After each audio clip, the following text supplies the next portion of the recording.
simplement relever 3 versets. Le premier, le 4 et le 5. Éternel, je me tourne vers toi. Éternel, fais-moi connaître tes voies, enseigne-moi tes sentiers. Conduis-moi dans ta vérité et instruis-moi, car tu es le Dieu de mon salut. Je m'attends à toi chaque jour.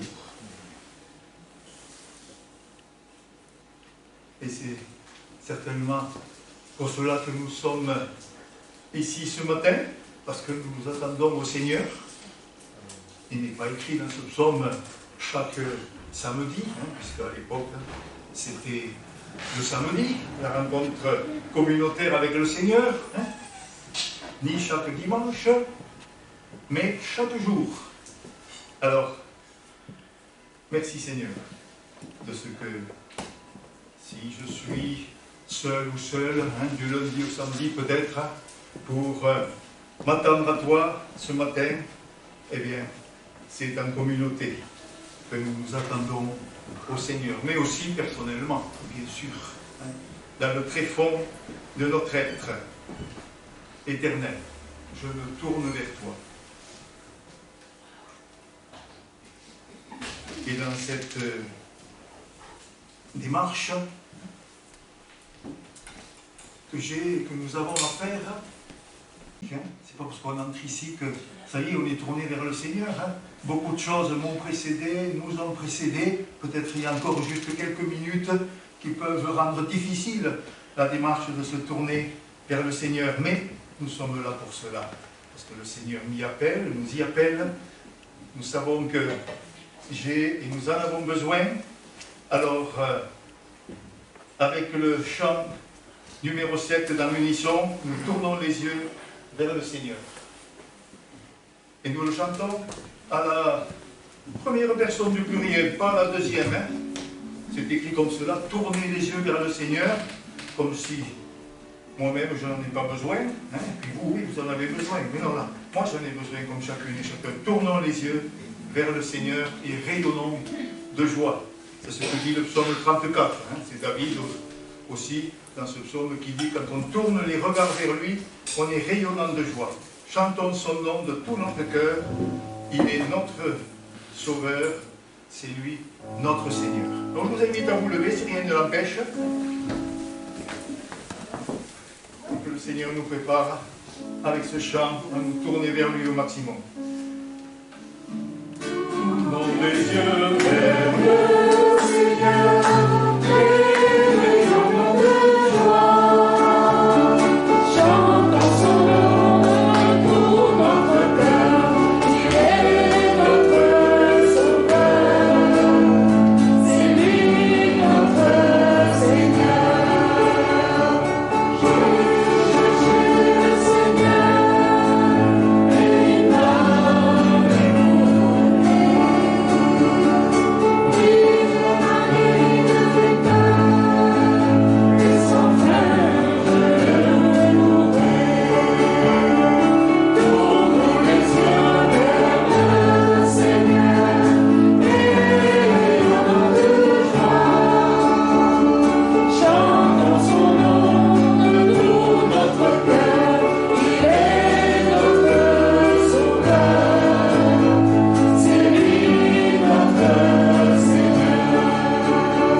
grâce.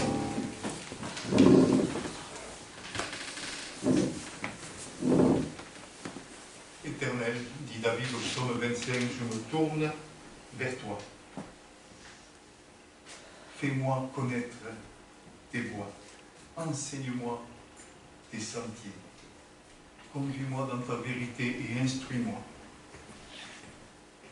Car tu es le Dieu de mon salut, je m'attends à toi chaque jour. Aujourd'hui, comme hier et demain.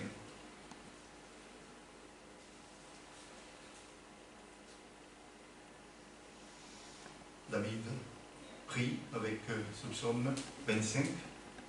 Il exprime ce qu'il veut faire reconnaître au Seigneur, pour que le Seigneur lui réponde.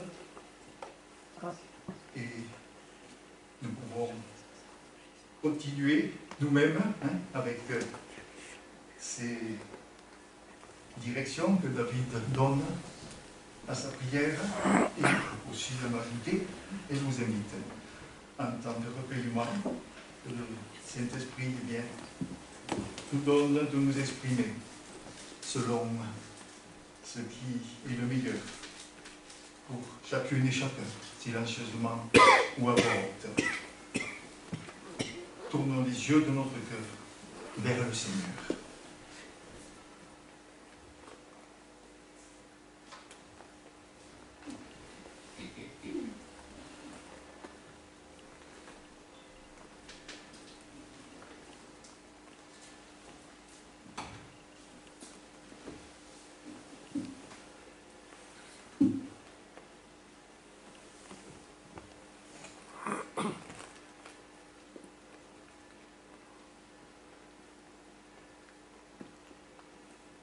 Père Céleste, soit loué pour ton œuvre en David, qui l'a mené à vouloir se tourner vers toi, parce que certainement tu étais le seul qui pouvait lui ouvrir la voie pour une chose ou une autre, comme il exprime dans ce psaume, connaître ta direction. Merci Seigneur, parce que tu nous appelles ici, maintenant, comme ailleurs, chaque jour, à me tourner et à nous tourner vers toi. Comme David l'exprime aussi, je m'attends à toi chaque jour. Tu sais ce qu'a été cette semaine, ce qu'a été le début de cette journée, ce qui peut encombrer, rendre difficile cette démarche de se tourner vers toi.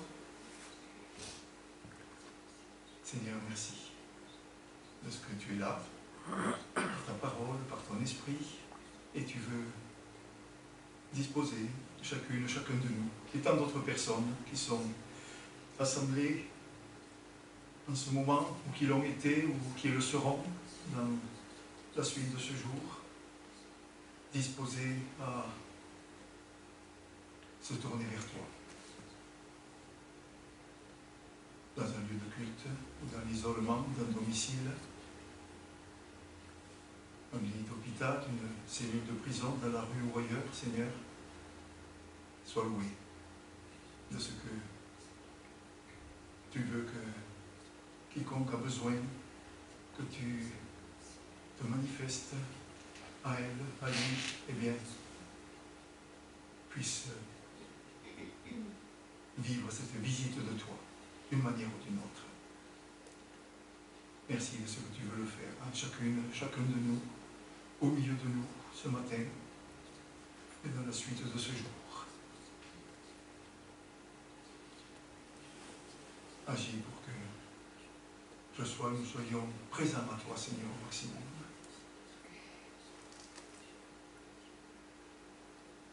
Pour que tu puisses dire ou redire tout ce qui est cette parole d'amour, cette parole de vie, cette parole de grâce, cette parole de salut dont nous avons besoin. Ne serait-ce que nous, Seigneur, qui peut déclencher ce que tu sais qui doit être déclenché. Comme du sépulcre, comme bon te semblera, afin qu'il soit vivant de ta vie. De cette vie de résurrection qui est en Christ. Et que nous soyons vivifiés à la mesure de tous nos besoins, Seigneur, individuels, communautaires, dont nous avons conscience ou même pas conscience. Au nom de ton amour en Christ. Amen.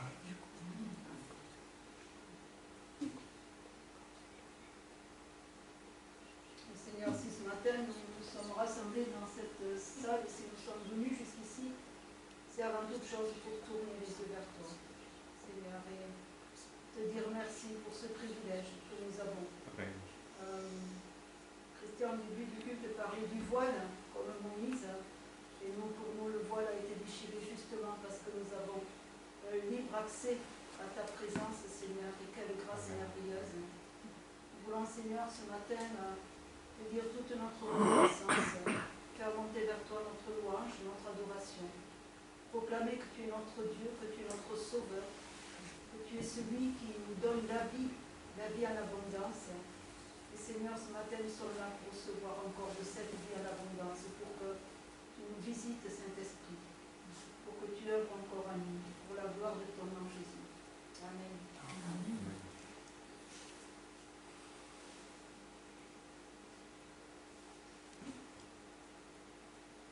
Seigneur, ce n'est pas par habitude que nous sommes là, mais c'est par amour. Par amour pour toi qui nous as tant donné, par amour pour ta fidélité, par amour pour ta personne sainte. Béni sois-tu, Seigneur, pour ces moments que nous pouvons partager en toi. Béni sois-tu parce que tu es là, tu es présent, tu es vivant. Que ce matin, ton nom soit loué, adoré, glorifié, sanctifié. Béni sois-tu, mon Jésus. Amen.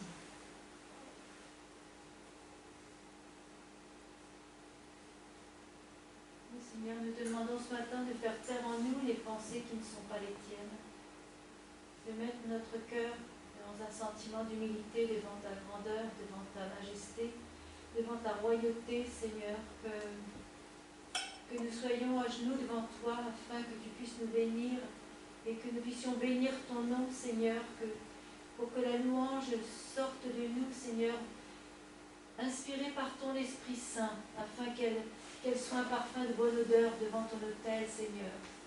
Seigneur, nous voulons vraiment te bénir du sacrifice de Jésus sur la croix, Seigneur. Te bénir du sang qui a coulé, Seigneur, pour purifier nos fautes, pour nous reconnecter avec toi, pour recréer ce lien entre toi et nous, Seigneur. Quelle grâce, Seigneur. Merci parce que nous appartenons à ton peuple maintenant. Nous sommes tes enfants. Et nous savons que tu prends soin de nous, que tu veilles sur nous. Seigneur, fais descendre sur nous ton onction ce matin. Et que nos cœurs soient reconnaissants de pouvoir être ici dans toute liberté, dans cette petite salle, Seigneur. Nous voulons que ton nom soit élevé, Seigneur, pour ta gloire. Et que cette gloire te revienne. Au nom de Jésus. Amen. Amen.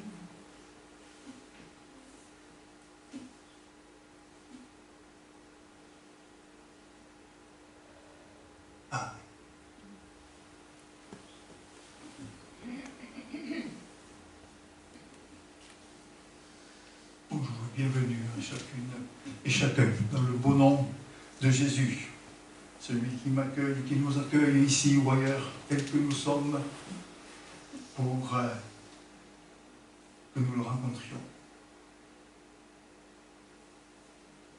Nous l'avons vécu certainement un certain nombre de fois, cette rencontre avec le Seigneur, mais il n'y en a jamais trop.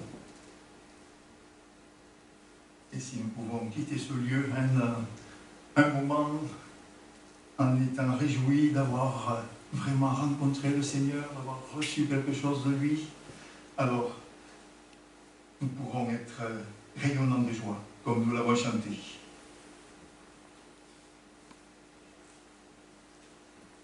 Nous allons lire ce qui va être Marc 1, 14 à 20.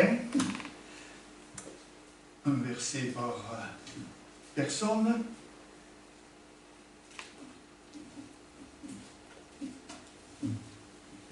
noces, après que Jean eut été livré, Jésus vint en Galilée. Il proclamait la bonne nouvelle de Dieu. Il disait, le temps est accompli et le règne de Dieu s'est approché. Changez radicalement et croyez à la bonne nouvelle. En passant au bord de la mer de Galilée, il vit Simon et André, frères de Simon, qui jetaient leurs filets dans la mer, car ils étaient pêcheurs. Jésus leur dit, venez à ma suite, et je vous ferai devenir pêcheurs d'humains. Aussitôt, ils laissèrent leurs filets et le suivirent. En allant un peu plus loin, il vit Jacques, fils de Zébédée, et Jean, son frère, qui étaient aussi dans leur bateau à réparer les filets. Aussitôt, il les appela, ils laissèrent leur père Zébédée dans le bateau avec les employés, et ils s'en allèrent à sa suite. Merci beaucoup. Jésus appelle ses premiers disciples pour en faire des pêcheurs d'hommes. Ils savent ce que c'est que pêcher du poisson, mais ils ne savent pas, peut-être pas beaucoup, ce que c'est que pêcher des humains. Et c'est ce à quoi le Seigneur appelle chacun des siens, d'une manière ou d'une autre, hein, être pécheur, d'être humain, avant tout, pour sortir l'être humain de sa misère et l'introduire dans la présence du Seigneur. Alors il y a ceux qui sont vraiment appelés à cela avec un don particulier, qu'on appelle le don d'évangéliste, hein, ça c'est le don par excellence pour être pécheur d'hommes. Hein. Mais dans toute la Bible, eh bien, on voit qu'il y a beaucoup de formes différentes. Hein. Et ne serait-ce que le témoignage auquel chacun des enfants du Seigneur est appelé, eh bien, est aussi une manière d'être pécheur d'hommes, simplement par le témoignage que l'on peut vivre sans parole ou avec parole. Si on n'a pas un don d'évangéliste, eh bien, on peut au moins témoigner de la rencontre avec le Seigneur, de ce que ça a changé en soi, et ça peut donner envie à quelqu'un de rencontrer le Seigneur et de le suivre. Il n'y a pas que ceux qui ont le don d'évangéliste. Heureusement, il y en a, il en faut, hein, c'est le Seigneur qui l'a voulu ainsi, mais il donne un appel précis, particulier, à chacune et chacun. Et à travers cette variété d'appels, eh bien, il y a cette possibilité d'être à la place où le Seigneur a nommé pécheur d'hommes, hein, de tant de manières différentes. Et dans ce sens, nous allons chanter sur l'émission numéro 174, « Et toi, tu seras pécheur d'hommes ». Et ce sera l'occasion de partager quelque chose peut-être sur ce plan. Hein. Voilà comment quelqu'un que le Seigneur a mis sur mon chemin eh bien, est venu à la connaissance du Seigneur. Voilà comment j'ai été pécheur d'hommes, hein, dans telles circonstances, ou partager autre chose que le Seigneur met à cœur pour ce matin, pour que ce soit en bénédiction à nous tous. Oh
de lui rendre un culte avec les anges, comme Jean-Marc Taubois le précisait particulièrement.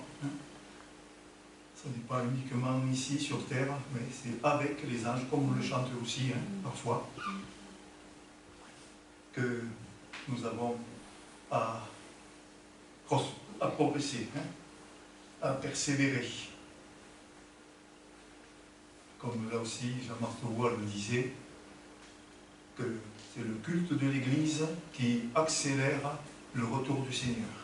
Si on abandonne, eh bien, ça ralentit forcément. Dans le sens où si des personnes qui sont appelées à se joindre à l'Église du Seigneur ne le peuvent pas, faute de possibilité de savoir que ça existe, eh bien, ça ralentit, parce que le Seigneur, il veut qu'il y ait tant de personnes qui seront sauvées. On ne sait pas combien, mais c'est ce que la Bible nous dit. Le Seigneur attend que la coupe, dans le bon sens, soit pleine.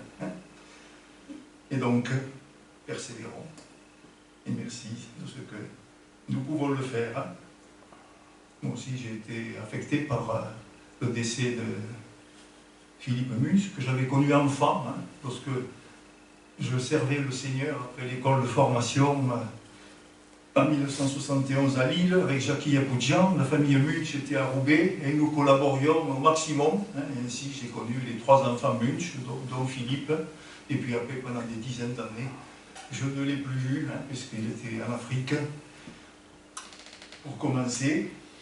Et lorsqu'il y a 2 ans, je crois, il est venu ici,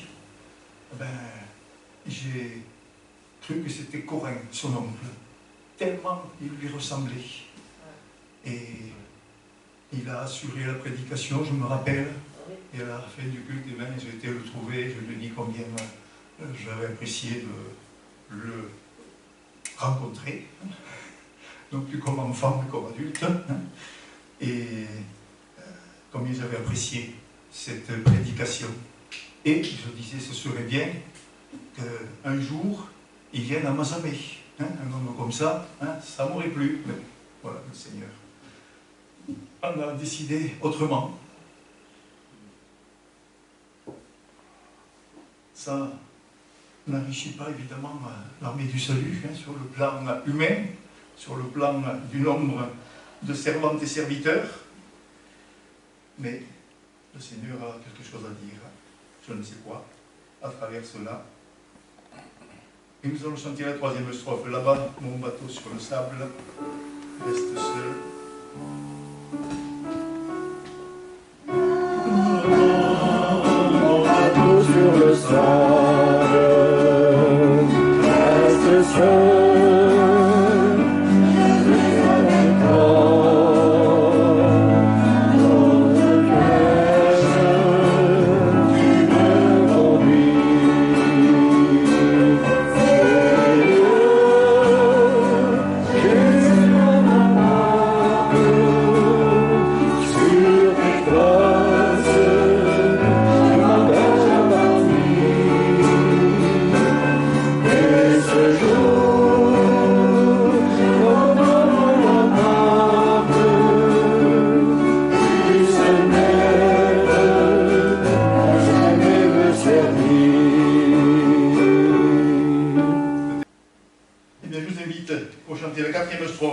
Ma main, tu la prends dans la tienne.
nous croyons en Dieu le Père, Créateur de l'univers, et en Christ, son Fils unique, né de Dieu par l'Esprit Saint. Nous croyons qu'il est mort pour nous, crucifié pour nos péchés, et qu'il est auprès du Père, car Dieu l'a ressuscité.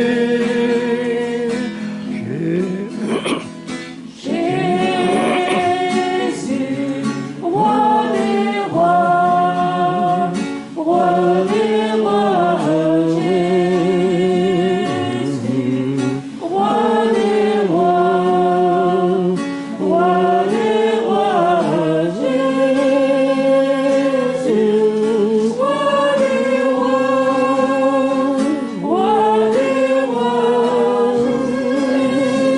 Jésus, roi des rois, roi des rois.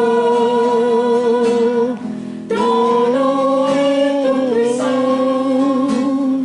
ton nom est tout-puissant. Et nous lisons, voilà, trois versets dans 1 Corinthiens 7, 29 à 31. Comme tout à l'heure, un verset par personne.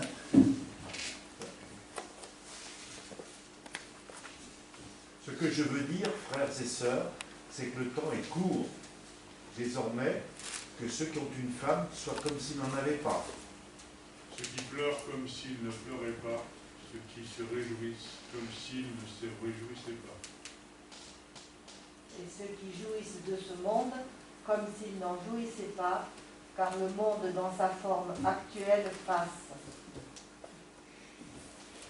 Merci beaucoup. C'est un extrait du chapitre 7 qui parle de l'appel que le Seigneur adresse à l'être humain de diverses manières, avec diverses formes.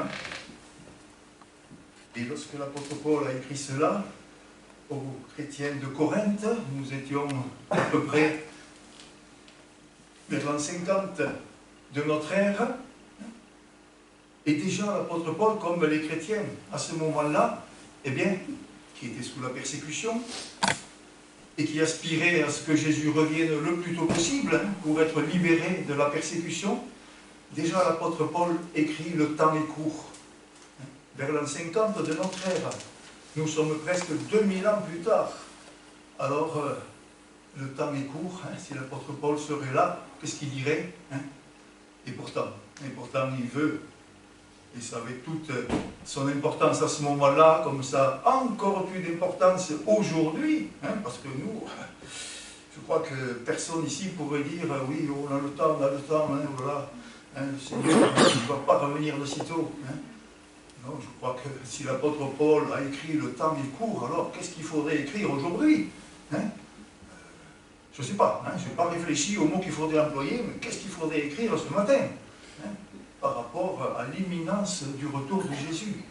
Et à cause de cela, eh bien, vivre comme le Seigneur a voulu que l'être humain vive, sur le plan de la relation avec le conjoint, s'il y en a un, sur le plan du travail, sur tous les plans, mais en même temps, vivre comme si tout cela serait secondaire, à cause justement de la proximité toujours plus grande du retour de Jésus, pour ne pas s'incruster dans la vie terrestre au point de ne plus désirer peut-être ce retour du Seigneur, ou pour le plus longtemps possible, après moi. Non, Paul annonce quelque chose aux Corinthiens, il y a presque 2000 ans, et puis à nous ce matin aussi. Le temps est court, ne le gaspillons pas. Et avec cette annonce de Paul,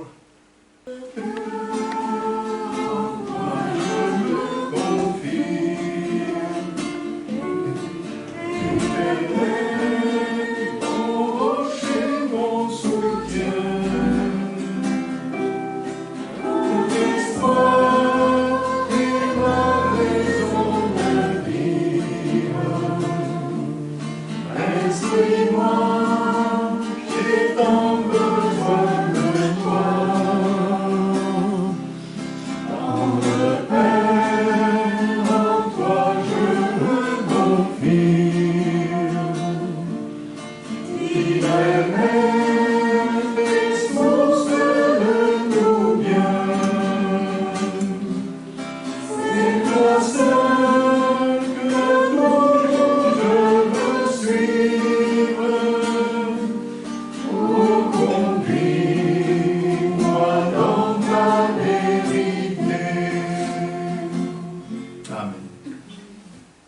faisons un nouveau passage, toujours dans cette liste pour aujourd'hui. C'est dans le livre du prophète Jonas, au chapitre 3, les versets 1 à 10. Prédication de Jonas à Ninive. La parole de l'Éternel fut adressée à Jonas une deuxième fois. Lève-toi, va à Ninive, la grande ville, et fais-y la proclamation que je t'ordonne. Jonas se leva et alla à Ninive, conformément à la parole de l'Éternel. Or, Ninive était une immense ville. Il fallait 3 jours de marche pour en faire le tour. Jonas fit d'abord dans la ville une journée de marche. Il proclamait, dans 40 jours, Ninive sera détruite.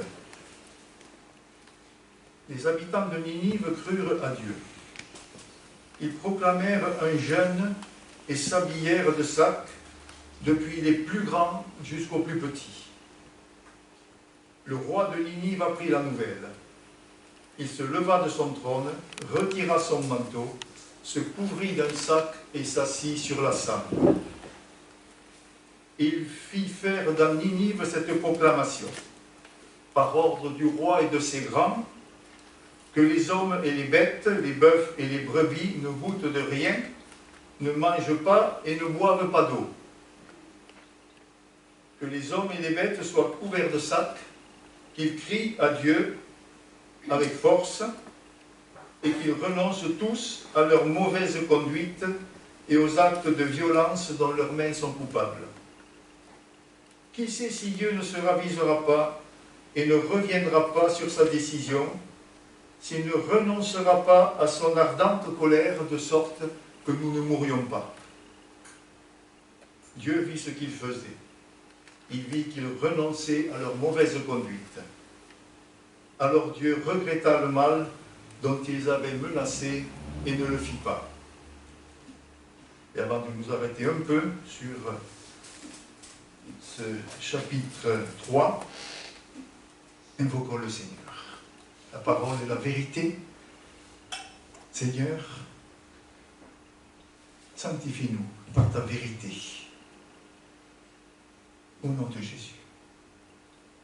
Et que ton esprit éclaire ta parole pour chacune, chacun, l'applique à nous-mêmes, afin qu'elle produise le fruit que tu en attends pour aujourd'hui et demain. Amen.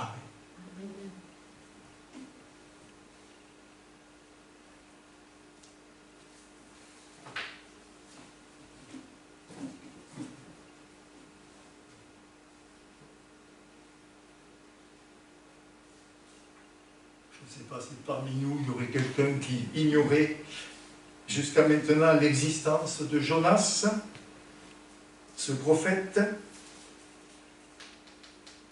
fils d'Amitai, de Gath-Hépher, c'est-à-dire de la Galilée.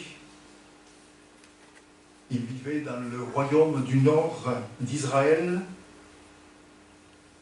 et a prophétisé pendant le règne de Jéroboam II,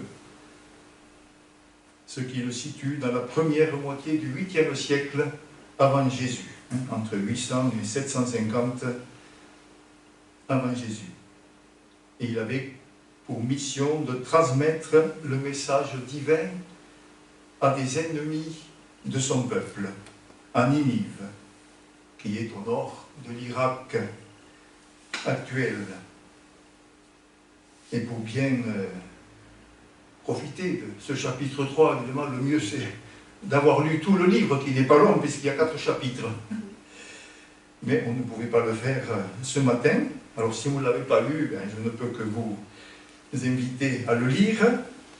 Et si quelque chose aurait été oublié, eh bien, à le relire.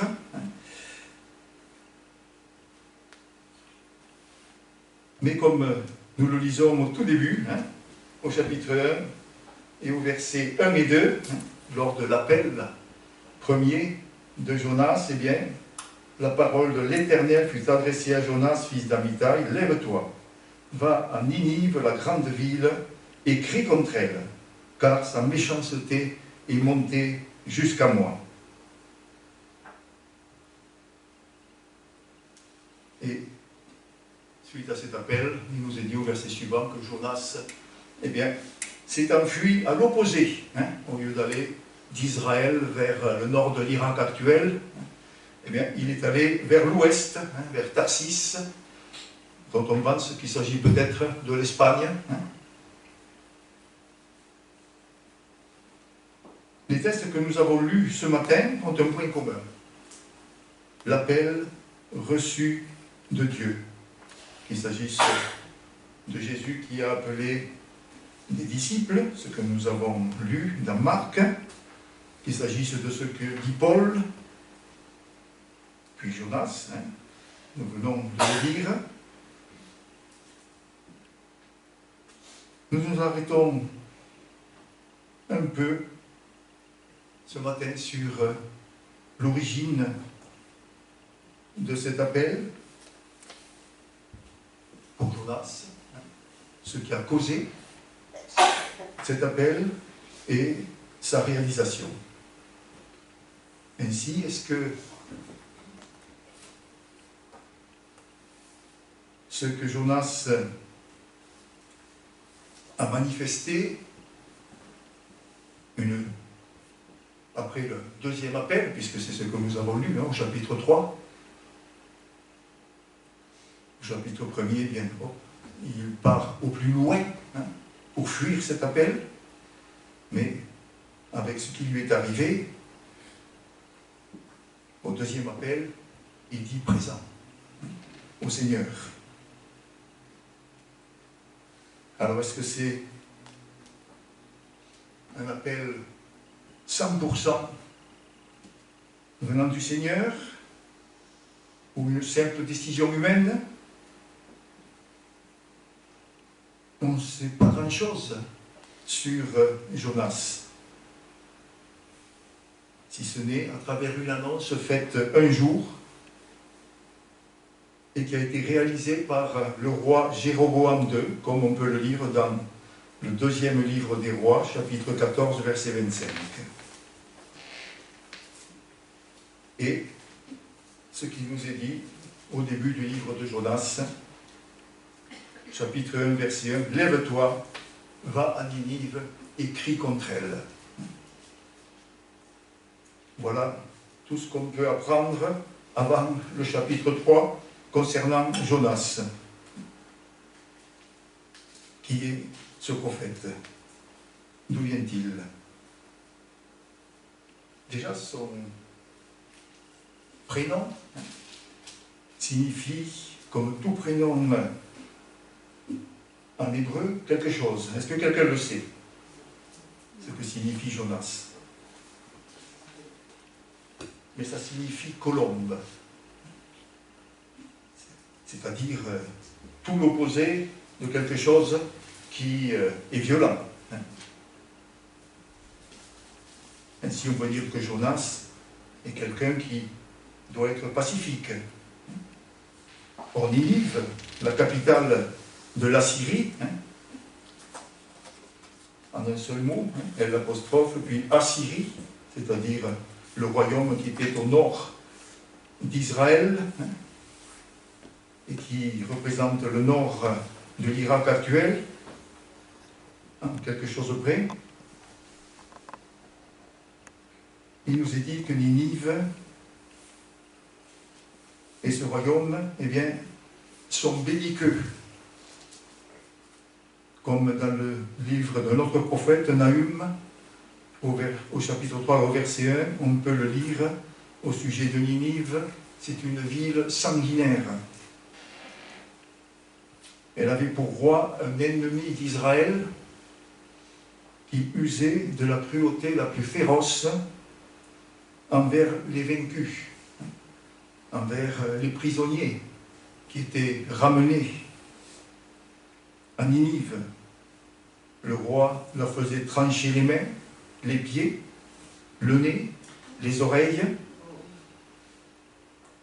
il leur crevait les yeux et il mettait leur tête en tas dehors. Et, suprême raffinement, il tapissait les murs de son palais ou de ses palais avec des peaux humaines. Voilà ce que Jonas savait. Il était un enfant d'Israël.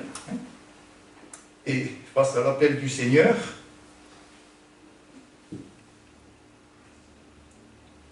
quelle attitude prendre? Lui, le pacifique, eh bien, l'Éternel lui demandait d'aller au cœur de la cruauté la plus grande à ce moment-là, la dénoncer sur place, à Ninive, tout en étant, lui, de par sa personnalité, une colombe, un témoin du Dieu de paix qu'il envoyait en anticipation de la venue du chef de la paix, Jésus. S'il avait été, Jonas, un guerrier irréductible, un djihadiste, dirions-nous aujourd'hui, un Rambo, il aurait pu vouloir aller de lui-même à Ninive pour régler son compte à ce tyran.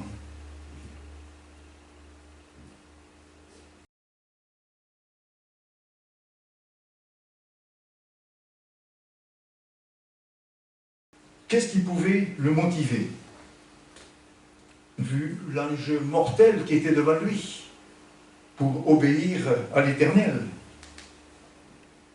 Et ce qu'il était lui, qu'est-ce qui pouvait le motiver? Apparemment rien.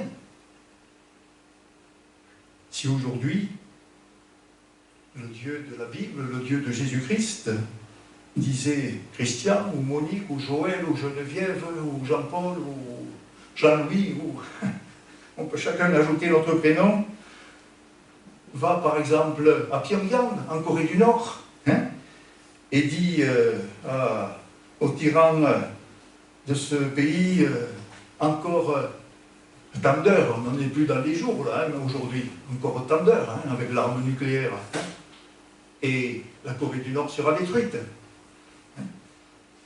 Et on pourrait ainsi mettre une liste conséquente de capitales d'aujourd'hui, où le Seigneur pourrait nous dire, allez, vas-y, pour dire que dans quelques heures, ce sera fini.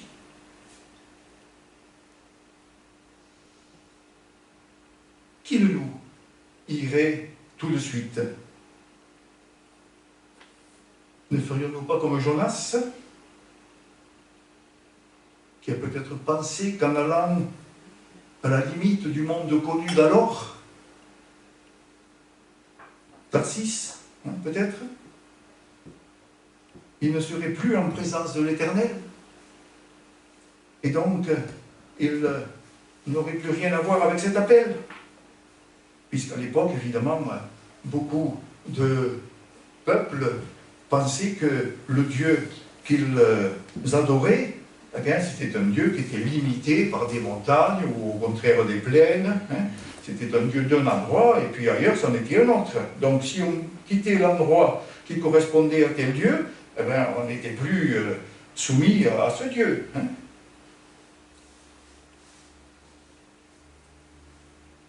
Jonas pensait peut-être qu'il ne serait plus en présence de cet appel, qu'il croyait limité aux frontières d'Israël.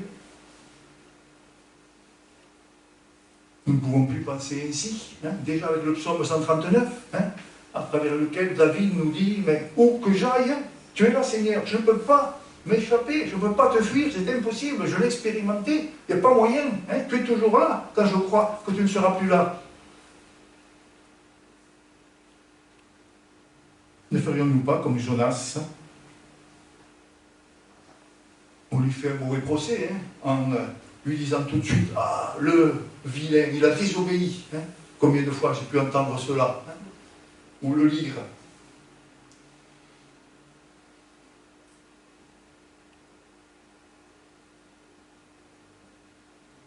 Pourtant, ne faudrait-il pas, non pas un, mais beaucoup de Jonas, aujourd'hui, disant oui face à toutes les Ninives qui se rapprochent de nous? Car si l'Éternel lui demande d'aller à Ninive, eh bien c'est par l'amour de l'Éternel pour les Ninivites. C'est ça la cause de cet appel. L'Éternel aime les Ninivites, même si Jonas n'a aucune envie d'aller chez eux.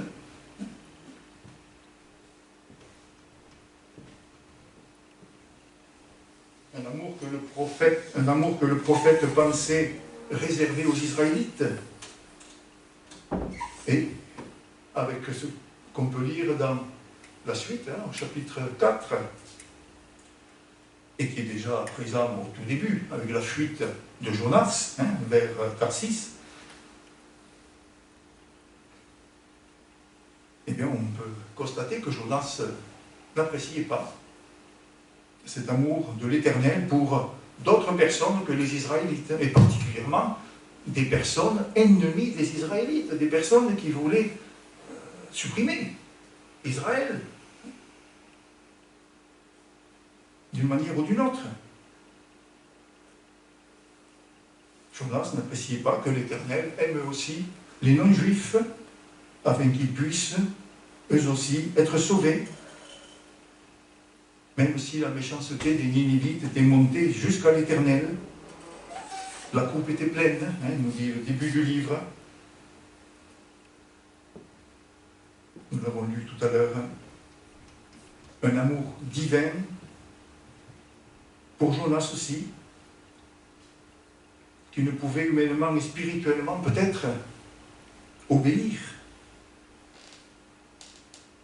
et qui comprend dans sa fuite après le premier appel, alors qu'il est jeté par-dessus bord d'un bateau, parce que considéré comme celui qui dans le bateau a fait déclencher la tempête qui met tout le monde en péril, et puis un grand poisson l'avale. Ça se passait dans la Méditerranée, puis il s'était embarqué à Jaffa, à côté de Tel Aviv. Et dans la Méditerranée, il y a des cachalots. Et probablement, c'est un cachalot qui a ouvert sa gueule et a englouti Jonas.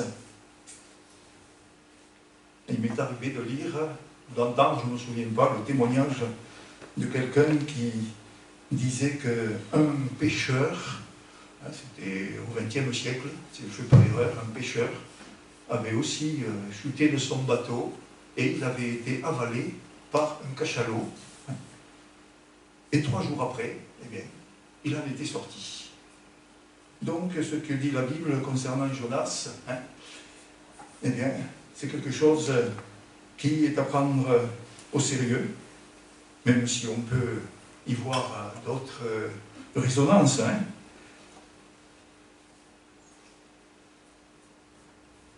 En tout cas, Jonas est dans le ventre de ce grand poisson, où, là où il s'y attendait le moins, eh bien, il découvre la présence de l'Éternel. Et de là, il l'appelle au secours. Et il se retrouve vomi sur une plage. Ça devait gêner ce poisson, un homme entier dans son estomac.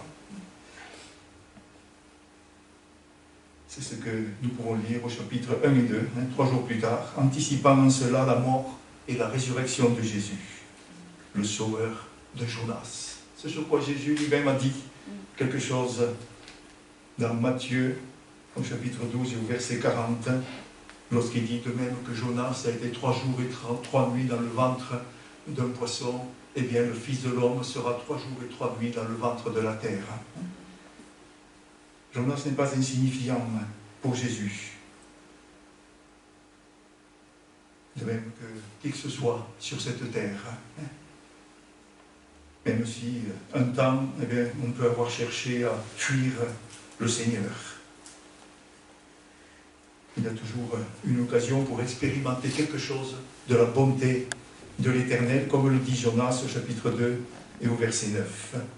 là, dans l'estomac de ce poisson. Il expérimente la bonté de l'Éternel, une bonté divine pour tout être humain, aujourd'hui encore, qui seul peut me permettre et nous permettre d'envisager, d'aimer la personne la plus inacceptable. Demander pour elle au Père le pardon divin, comme Jésus crucifié l'a fait pour ses bourreaux. Une bonté qui a amené Jonas, appelé à nouveau, comme nous l'avons lu donc au début du chapitre 3, à se lever et à aller à Ninive pour qu'une occasion de salut se réalise. Conscient qu'il ne pouvait pas faire autrement qu'obéir, puisqu'en désobéissant, malgré toutes les circonstances atténuantes, il avait échoué dans tous les sens, vu qu'il s'était retrouvé sur une plage. Mais il avait aussi eu l'occasion de goûter à l'amour divin pour lui, à un endroit où jamais il n'aurait pensé qu'il aurait pu rencontrer cela. Le goûter comme jamais auparavant. Et il pouvait donc envisager d'aller à Ninive, maintenant, vu ce qu'il venait de vivre, en comptant sur cet amour, plus fort que la perspective de la cruauté féroce qu'il prévoyait. Et c'est certainement en tremblant qu'il a commencé à proclamer au centre-ville, peut-être, près du palais royal, on ne sait pas. Ninive était une très grande ville dont il fallait 3 jours pour en faire le tour, avec 120 000 habitants. Et sa prédication, elle a été simple, sa prédication. Il n'y a pas passé beaucoup de temps, Ninive, pour la préparer. Dans 40 jours, Ninive sera détruite.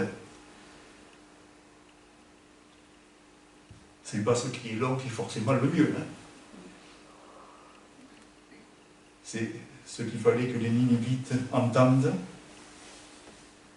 Dans la Bible, 40 est synonyme d'épreuve, qu'il s'agisse du déluge qui a duré 40 jours, qu'il s'agisse de la traversée du désert pour les Israélites, qui a duré 40 ans, qu'il s'agisse de la tentation de Jésus au désert qui a duré 40 jours, mais c'est une épreuve en vue du salut, en vue du salut d'une personne ou de tout un peuple, ou de l'humanité entière, par rapport au déluge.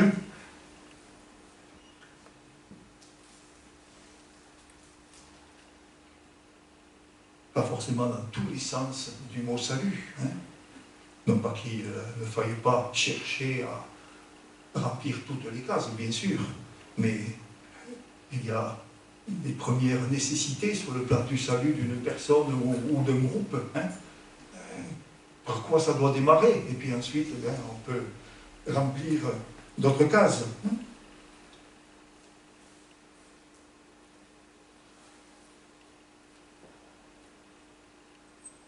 Car Dieu veut cela avant tout, aujourd'hui encore, le salut de l'être humain, de toute personne sur notre planète. Et aux surprises, dans cette ville où Jonas risquait de se faire liquider vite fait, eh bien, à peine il a commencé à dire « dans 40 jours, Ninive sera détruite », voilà que les personnes qui ont entendu cela croient en ce Dieu qui veut les détruire.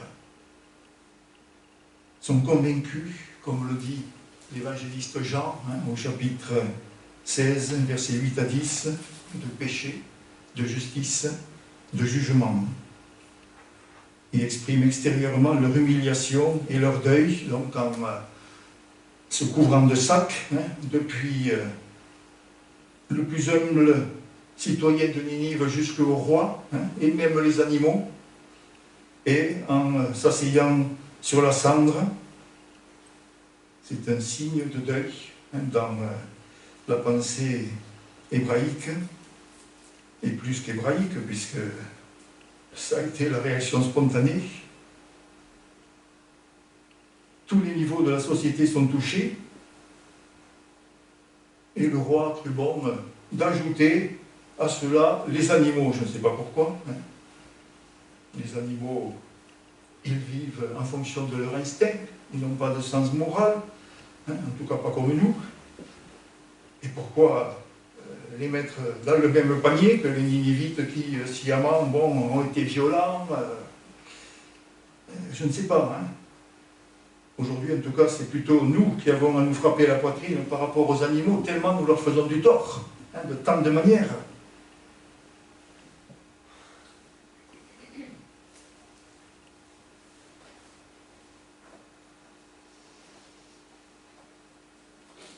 Quelle confusion, comme aujourd'hui, mais aussi quelle action du Saint-Esprit, à travers un homme qui voulait la perte des Ninivites, c'est-à-dire Jonas, comme le chapitre 4 nous le montre, alors que l'Éternel, lui, voulait leur salut. Ce que le cruel et féroce roi lui-même préférait à la mort, comme on peut le lire au verset 9. Le roi dit « Qui sait si Dieu ne se ravisera pas et ne reviendra pas sur sa décision, s'il ne renoncera pas à son ardente colère de sorte que nous ne mourions pas. » Et oui, quand on pourrait désespérer de telle ou telle personnalité, ou de tel groupe sur notre planète, en sachant certaines choses, peut-être beaucoup, concernant ce que ces personnes pensent, ce que ces personnes veulent faire, oui, on pourrait désespérer. Eh bien, nous avons là une indication de ce que même un roi qui était le plus cruel à ce moment-là, eh bien, pouvait être sensible à l'appel de l'Éternel, à l'action de l'Esprit de Dieu, et comprendre qu'il était coupable, manifester la repentance comme on pouvait la manifester à ce moment-là. Quel encouragement pour nous, n'est-ce pas, face à ces mêmes réalités qui pourraient nous faire fuir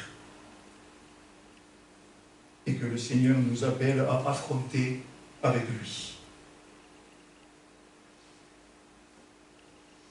Car son Esprit Saint et sa parole sont seuls capables de changer la confusion en clarté, la haine en amour, la violence en douceur. Tout cela autour de ce qu'a été la vie, l'enseignement, le comportement sans péché de Jésus jusque sur la croix. Ainsi, malgré un prophète obéissant à contre-cœur, grâce à la compassion du Créateur pour ses créatures en perdition,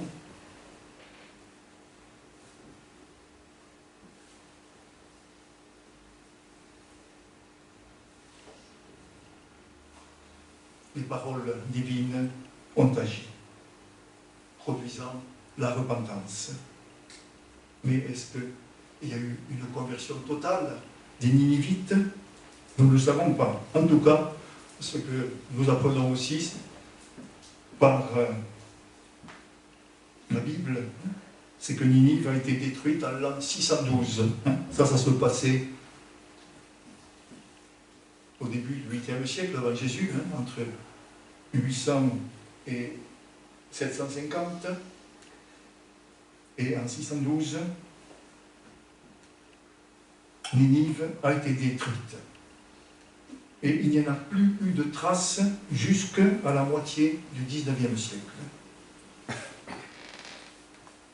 Ça ne doit pas nous empêcher, même si il n'y a pas une repentance comme on aimerait parfois, chez une personne ou chez un groupe, ça ne doit pas nous empêcher de continuer à vivre fidèlement envers le Seigneur, envers sa parole, à dire ce que le Seigneur met à cœur de dire, même si ça n'est pas positif au départ, ça peut devenir positif au plus haut point. On peut avoir des surprises énorme.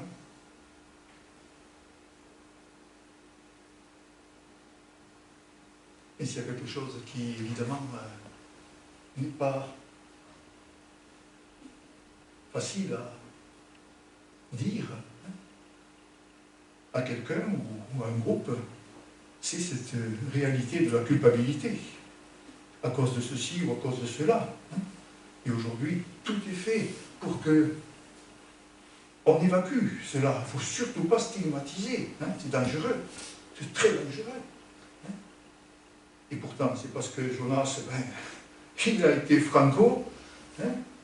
Ninive va être détruite dans 40 jours, que ça a amené la réaction que l'on sait. Donc, si on fait l'économie de ce qui doit être au départ, on risque de ne pas aller bien loin. Bien sûr, on ne peut pas parler de culpabilité sans parler de l'amour du Seigneur et du salut que le Seigneur veut, et faire tout ce qu'on peut pour conduire au Sauveur. Alors, que le Seigneur nous soit en aide, à chacune et chacun, dans la mission qu'il me confie, qu'il nous confie, pour que ce qui vient de lui puisse atteindre notre prochain, d'une manière ou d'une autre. Amen.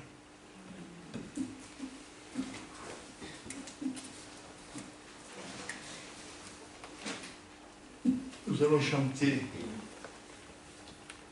le numéro 358 dans l'unisson. Sois béni Seigneur pour la puissance de l'Esprit qui œuvre dans nos cœurs, qui fait en nous l'obéissance, qui nous garde et qui nous rend vainqueurs. À toi la gloire de notre Père, la louange de notre Père. Je vous invite à vous lever.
Père Céleste, sois loué de nous avoir redit ton amour pour chacune, chacun sur cette terre. Comme tu as pu le montrer il y a bien des siècles à travers Jonas. Cet amour pour les personnes les plus impossibles à aimer par l'être humain.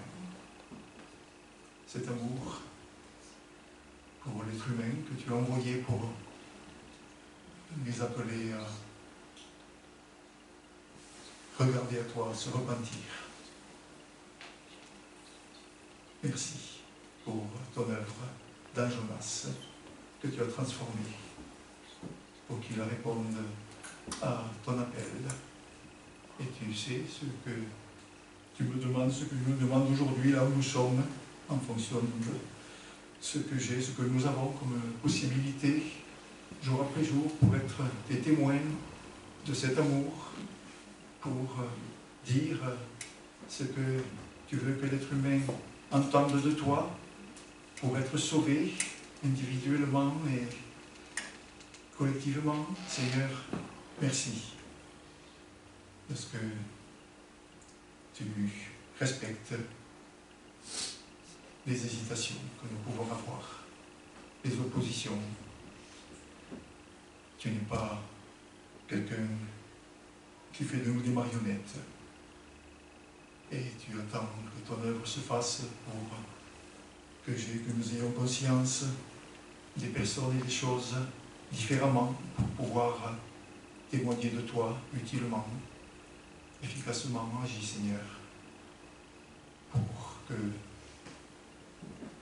tous ceux que tu veux que nous atteignions autour de nous, peut-être loin avec les nouvelles technologies, eh bien, nous puissions les atteindre par amour pour toi et pour eux.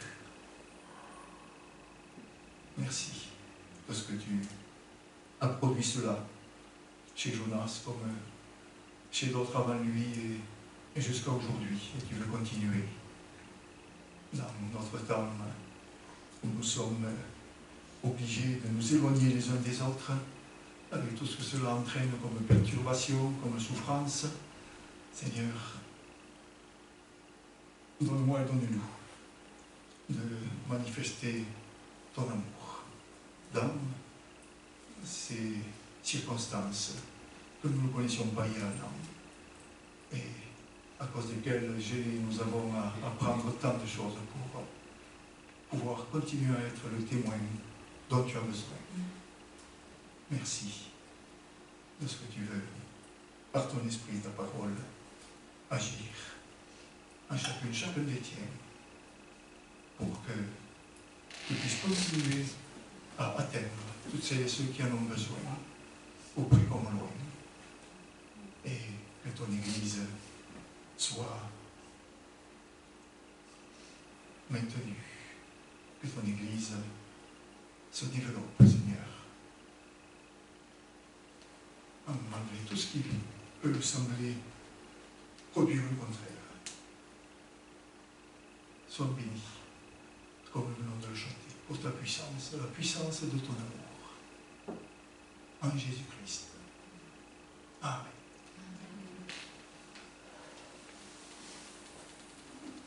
Nous allons écouter l'apôtre Paul avec ce qu'il dit aux Éphésiens, chapitre 3, verset 20.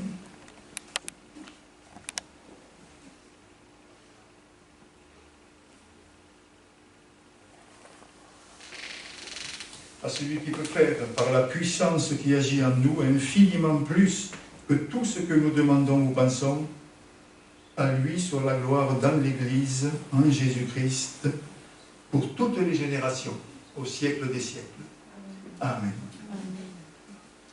Est-ce que nous chantons la suite là de Nous croyons, ou est-ce que...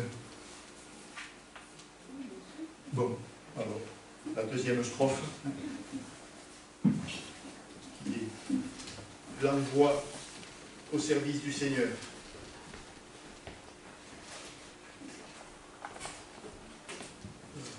Nous croyons qu'il répand sur nous son esprit avec ses dons. Croyons qu'il répand sur nous son esprit avec ses dons.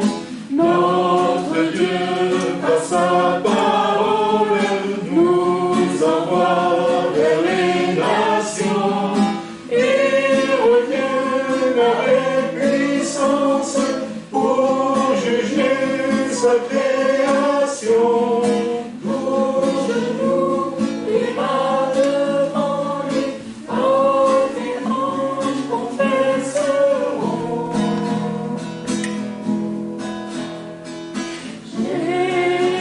Jésus, roi des rois, roi des rois, Jésus,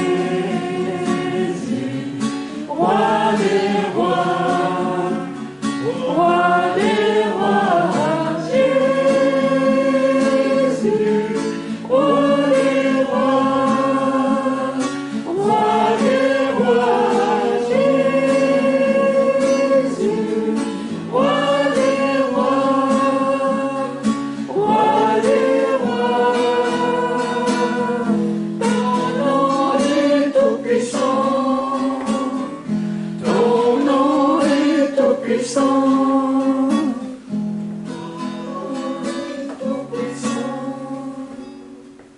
Merci beaucoup pour votre présence, votre attention, votre participation. Bonne journée, bonne semaine avec le Seigneur.